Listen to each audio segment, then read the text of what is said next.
Hey folks, we're just in the process of finally being able to put the finishing touches on our review for Red Spring. And I just thought while that's happening, I'd take a few minutes to sit down and give a quick look at the first new theatrically released film since the pandemic started, the Russell Crowe thriller Unhinged.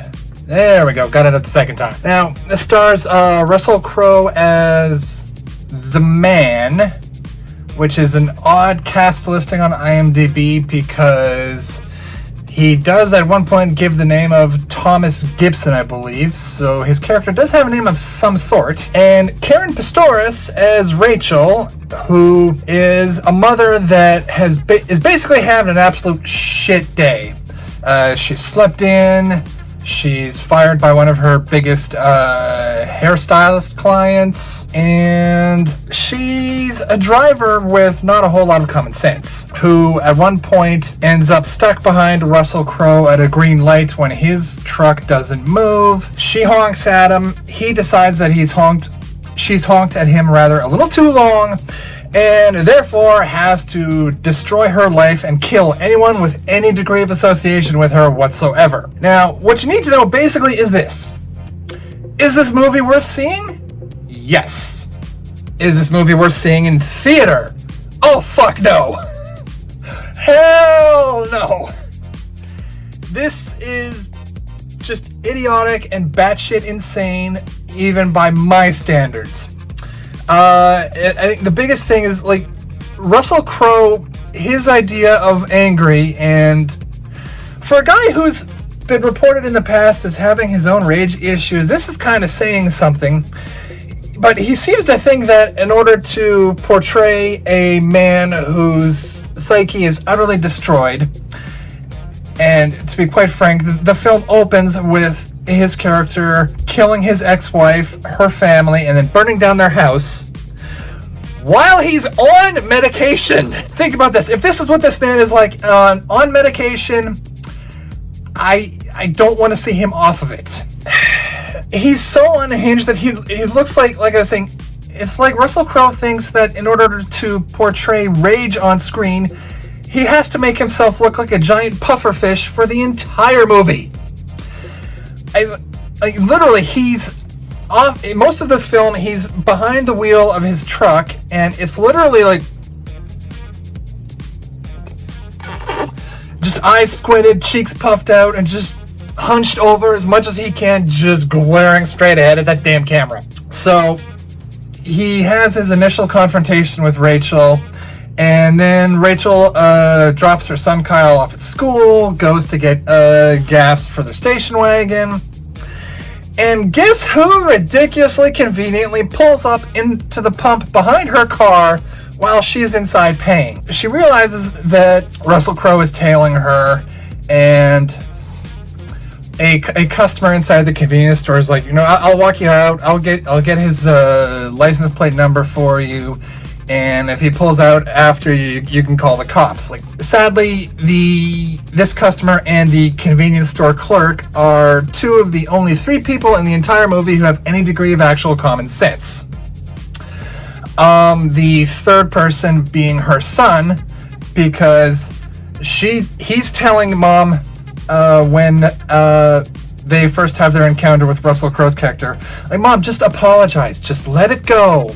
But of course she won't do it, because if she does let it go, there's no movie. And I admit I'm nitpicking here, but this is the one thing that drove me up the wall. This follows the standard formula of elite character descending into madness that we saw in things like The Joker or Falling Down. And Unhinged wants to be those movies so badly, but it doesn't have the talent to do it. And yes, I'm saying this about a movie starring Russell goddamn Crowe. Like, at the end of the day, even Crowe is like, how do you miscast an actor with a history of rage issues as a character who has severe rage issues? I don't understand it, but Russell, Crowe just somehow does not fit this movie in any way. And Rachel, my big thing with her, she reminded me a lot of another film that's very much in a similar vein to this one, called Bad Samaritan, starring David Tennant and Robert Sheehan. Except Unhinged is basically Bad Samaritan if you don't have a film where the two leads are desperately trying to elevate a script that is weak in every other way. Ironically, it also has the same tech issue of where, one, we see Rachel clearly holding an iPhone, yet I don't think that they had licensing from Apple or something, because Rachel uses the phone in a manner that iPhones don't work. Like, at one point, you see her answer the phone by pressing the iPhone home button. Not how that works. None of the app screens that are ever on camera on her phone actually belong to any iPhone software that I've ever seen. And I have had iPhones since about 2008. But worst of all,